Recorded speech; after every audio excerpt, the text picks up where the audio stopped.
saya Regina Nandira Putri. Saya di sini ingin mempresentasikan hasil ujian tengah semester di mata kuliah media pembelajaran. Nah, media pembelajaran ini saya membuat ular tangga bahasa Indonesia.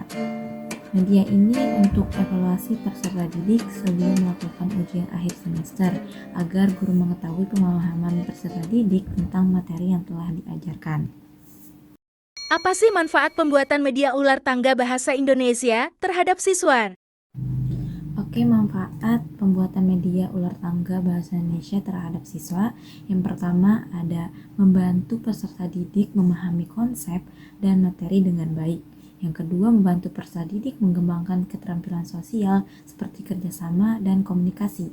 Yang ketiga, meningkatkan motivasi belajar peserta didik. Yang keempat, membantu peserta didik mengingat materi lebih baik karena proses belajar yang menyenangkan.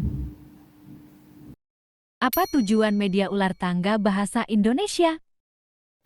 Selanjutnya, tujuan media ular tangga bahasa Indonesia yang pertama, meningkatkan pemahaman peserta didik tentang materi bahasa Indonesia. Yang kedua, membuat proses pembelajaran lebih menarik dan interaktif. Yang ketiga, mendorong partisipasi aktif peserta didik dalam proses belajar. Yang keempat, meningkatkan kemampuan berpikir kritis dan strategis kepada peserta didik. Bagaimana cara membuatnya? Oke, berikutnya adalah cara pembuatan media yang saya buat nih. Yang pertama kita buat papan ular tangganya terlebih dahulu. Yang pertama siapkan satu buah karton. Yang kedua gambarkan kotak-kotak pada papan permainan.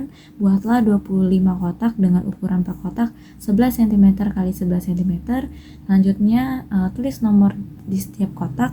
Yang keempat gambarlah beberapa tangga dan ular secara acak. Yang kelima tulis pertanyaan yang terkait dengan materi pada setiap kotak. Yang keenam, pastikan untuk membuat pertanyaan atau tugas yang beragam dan menantang agar permainan menjadi lebih menarik. Nah, selanjutnya itu adalah cara membuat dadu. 1. Buatlah pola kubus di atas kertas karton. Yang kedua, guntinglah pola kubus tersebut. Yang ketiga, lalu tempellah setiap polanya. Yang keempat, berikan angka setiap sisi kubusnya. Nah, yang terakhir, buatlah tanda kelompok. Kalian bisa membuat tanda kelompok ini sesuka kalian. Kalau saya menggunakan penghapus yang ada di rumah sebagai tanda kelompok. Jika ingin membuatnya, bisa menggunakan kardus dengan bentuk yang berbeda-beda untuk menandakan kelompok tersebut. Bagaimana cara bermainnya? Bagaimana sih cara bermainnya? Nah, yang pertama itu buatlah kelompok pemain di kelas. Yang kedua, setiap kelompok bermain melempar dadu dan bergerak sejumlah langkah sesuai angka yang muncul. Yang ketiga, jika kelompok pemain mendarat di kotak yang merupakan awal dari tangga, mereka dapat naik ke kotak di ujung tangga. Yang ketiga, jika kelompok pemain mendarat di ujung ular atau ekor ular, maka kelompok pemain tersebut harus turun ke kotak kepala ular tersebut. Yang terakhir, setiap kelompok pemain harus menjawab pertanyaan atau melakukan tugas yang terkait dalam materi yang ada di kotak tersebut. Cara bermain.